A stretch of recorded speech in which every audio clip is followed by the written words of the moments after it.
জয় যীশু। প্রথম পাঠ থেসালোনিকীয়দের কাছে প্রেরিত পলের প্রথম পত্র, 2 অধ্যায় 9 থেকে 13 পদ। থেসালোনিকি নগরে পলের এত পরিশ্রম সার্থক হয়েছে। লোকেরা তার বাণী গ্রহণ করেছে স্বয়ং ঈশ্বরের বাণী বলে। প্রিয়জনেরা, তোমাদের নিশ্চয়ই মনে আছে তোমাদের মধ্যে থাকার সময়ে আমরা কত পরিশ্রম, কত কঠিন কাজই না করেছিলাম। যে সময়ে তোমাদের কাছে ঈশ্বরের মঙ্গল সমাচার প্রচার করেছিলাম, তখন আমরা তো দিন রাত কাজ করতাম, যাতে আমরা তোমাদের কারো গলগ্রহ না হই। তখন তোমাদের অর্থাৎ খ্রিস্ট বিশ্বাসী মানুষদের প্রতি আমাদের আচরণ যে সত্যি পবিত্র, ধার্মিক, অনিন্দনীয় হয়ে উঠেছিল, তোমরাই তার সাক্ষী, আর ঈশ্বরও। তোমরা তো জানোই যে পিতা তার সন্তানদের জন্যে যা করেন, আমরা তোমাদের প্রত্যেকেরই জন্যে তা করেছি। তোমাদের আমরা বারবার উৎসাহ দিয়েছি, সাহস দিয়েছি, আর একান্তভাবে আহ্বানও জানিয়েছি, যাতে যিনি তার আপন রাজ্যে তার মহিমার অংশীদার হতে তোমাদের আমন্ত্রণ করে থাকেন, তোমরা যেন সেই স্বয়ং ঈশ্বরের যোগ্য ভক্তেরই মতো জীবন যাপন করো। তাছাড়া ঈশ্বরের কাছে আমরা এই জন্যেও সর্বদাই ধন্যবাদ জানিয়ে থাকি যে আমাদের মুখ থেকে সেদিন ঈশ্বরের বাণী শুনে তোমরা তা গ্রহণ করেছিলে, মানুষের বাণী বলে নয়, বরং ঈশ্বরেরই বাণী বলে। আর তা সত্যি তো তাই। তোমরা খ্রিস্ট বিশ্বাসী যারা, এখনও সেই বাণী তোমাদের অন্তরে সক্রিয় রয়েছে। প্রভুর বাণী। ঈশ্বরকে ধন্যবাদ।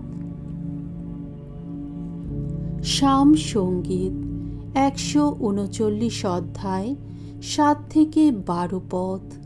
ধো, আমার হৃদয়ের কথা সবই তো জানো তুমি, প্রভু, অন্তর্যামী তুমি।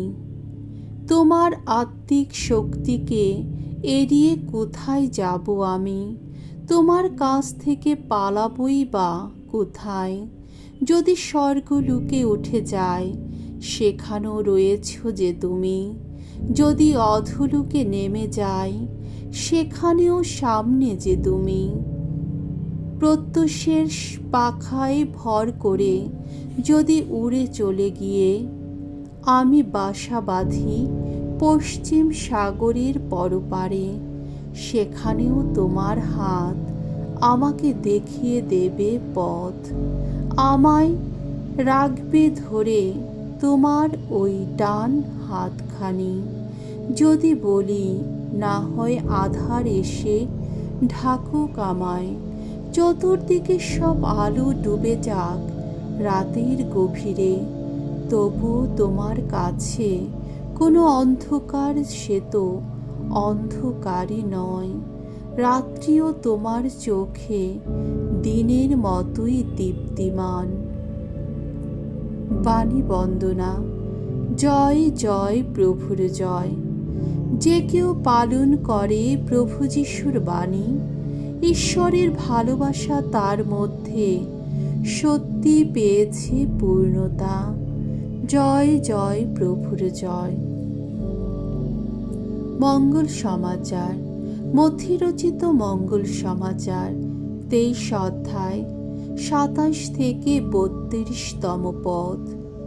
বাইরে ফরিসীদের কত ধার্মিক বলেই না মনে হতো, কিন্তু তাদের ভেতরটা ভণ্ডামি আর অধর্মেই ভরা ছিল। যিশু একদিন সমবেত জনতা ও তার শিষ্যদের সামনে এই কথা বললেন, হায় হায় আপনারা শাস্ত্রীরা আর ফরিসিরা, যত ভণ্ডের দল! আপনারা যেন চুনকাম করা কবরেরই মতো।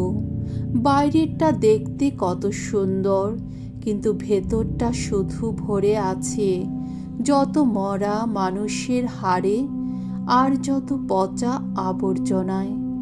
আপনারাও ঠিক ওই রকম। বাইরে আপনাদের কত ধার্মিক বলেই না মনে হয়, এদিকে আপনাদের ভেতরটা কিন্তু ভণ্ডামি আর অধর্মেই ভরা। হায়রে আপনারা শাস্ত্রীরা আর ফরিসিরা, যত ভণ্ডের দল! আপনারা তো প্রবক্তাদের কবর গেঁথে তুলেন, কত ধর্মাত্মা মানুষের সমাধি মন্দির সাজিয়ে রাখেন, আর বলে থাকেন আমরা যদি আমাদের পিতৃপুরুষদের সময়ে থাকতাম তাহলে আমরা কিছুতেই তাদের সঙ্গে হাত মিলিয়ে প্রবক্তাদের রক্তপাত করতে যেতাম না। সুতরাং আপনারা সকলের সামনে স্বীকার করেই নিচ্ছেন যে প্রবক্তাদের যারা হত্যা করেছিল আপনারা তাদেরই সন্তান। বেশ, তাহলে আপনাদের পিতৃপুরুষেরা যা শুরু করেছে তা আপনারা এবার শেষ করে দিন। প্রভুর মঙ্গলময় বাণী। খ্রিস্ট প্রভু তোমার প্রশংসা হোক।